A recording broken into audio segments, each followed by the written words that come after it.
l'indépendance, de la liberté, de la responsabilité de la République qui nous permet d'avoir une énergie pour gagner effectivement vers sa réussite.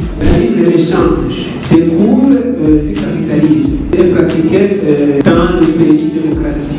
Nos privilégiés sans tenir compte des faits qu'ils construisent, mais aussi des valeurs qu'ils transmettent au niveau social. Que je vais agir sur le c'est que vous avez en plus quelque chose sur le plan dans notre camp, c'est bien la politique, vous avez besoin de rendre des problèmes. Marché outil, donc vous avez bien capté l'idée que je vous ai transmise tout à l'heure.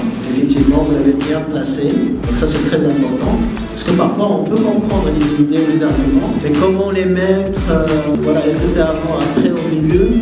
Ça aussi c'est très important, d'accord? Parce que ça détermine l'impact sur celui qui reçoit votre message. La discrimination positive s'applique à des personnes qui ont une baisse en termes d'économie, s'applique directement aux femmes, s'applique aux enfants et sur les personnes handicapées.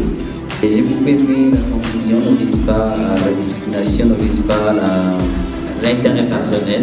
Oui, c'est bien. Certaines entreprises profitent d'une réglementation ou d'une réglementation non stricte du travail et qui conduit les employés dans des salaires bas et des heures de travail excessives. Ce qui peut entraîner des problèmes de santé physique et mentale. L'entrepreneur a un rôle dans la société. Également, dans cette société, l'entrepreneur contribue énormément dans la création de l'emploi, mais également, il est aussi appelé à créer des conditions favorables à ses employés.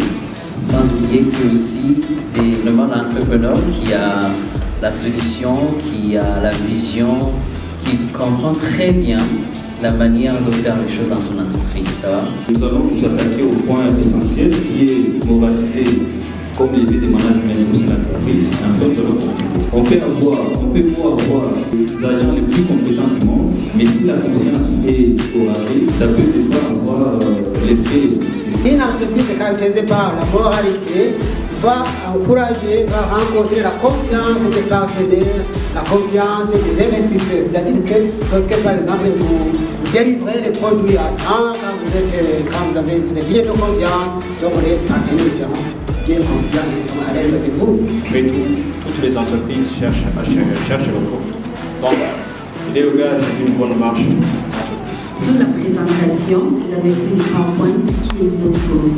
Et aussi au niveau des présentateurs qui étaient calmes et ils étaient sûrs de ce qu'ils étaient en train de présenter. Oui, effectivement, je vous confirme. Donc, sur la forme, donc, il y avait du mieux, donc il y avait de l'aisance, il y avait de la confiance, il y avait de la coordination.